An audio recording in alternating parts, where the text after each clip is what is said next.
bismillah casharkan waxaan ku baranaynaa qaabka loo create gareeyo user account sida loo sameysto ayaan ku baranaynaa.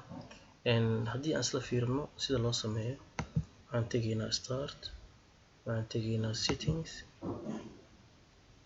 waxaan tegaynaa accounts meesha ku qoran tahay, kadib waxaan tegaynaa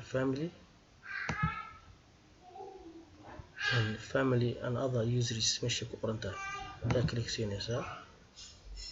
Markaas marka waxaa leedahay add someone to this PC ayaa leedahay. Marka wuxuu ku weydiinayaa in emailkaaga aad geliso si aad u abuurto marka user. Marka waxaa leedahay I don't have this person, sign in information, click ku siinaysaa. haddana wuu kugu qasbaya, wuxuu ku leeyahay teleefankaaga geli email address haddaadan haysan sameyso ayuu ku leeyahay. Marka waxaan leenahay add user without Microsoft account, midda ugu hooseysa optionka ugu hooseeya ayaan dooranaynaa. Okay, userkan waxaa u bixinaysaa uu leeyahay. Marka waxaan u bixinaynaa arday, arday 1 ayaan dhihi karnaa. waxaan leenahay marka password u sameey uu leeyahay. waxaan dhahaynaa abc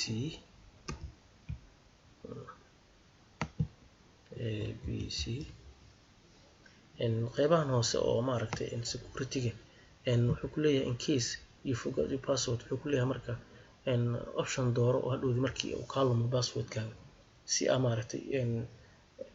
su-aalay ku weydiinayaan ku dhahayaan su-aashaas ka jawaab. Marka su-aalahaas aad ka jawaabi doonto ayaad inta ku qoraysaa oo kale. hadda anaga wax la isaga qorayaa, adi laakiin markii aad sameysanayso kale waxaan waa inaad xasuustaa oo kale, waa xasuusan karta inaad ka dhigto oo kale. laakiin hadda waxbaa iska gelinayaa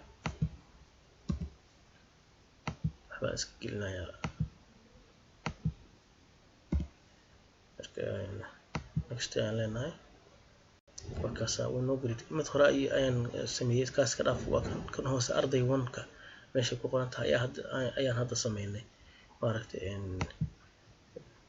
marka haddaa rabto kale change account type-ka, nooca uu yahay waa ka bedeli kartaa. standard ma ka dhigaysaa, wuxuu ku leeyahay administrator ma ka dhigaysaa ayuu leeyahay. marka standard haddii noogu aadan yahay user caadi ah waaye. marka haddii computerka inuu maamulo qofkaas aad rabto kale, qaybta administrator-ka ayaa dooranaysaa. marka haddii aan isla fiirino kale userkii aan sameynay kana kusoo hosgelayaa, waa kanaan jeedaa arday 1.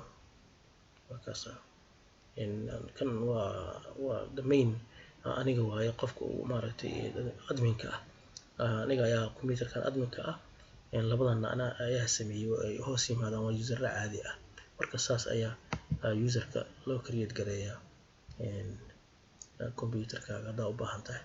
marka casharkeena intaas ayaan kusoo koobaynaa. wassalaamu calaykum waraxmatullaahi wabarakaatuh.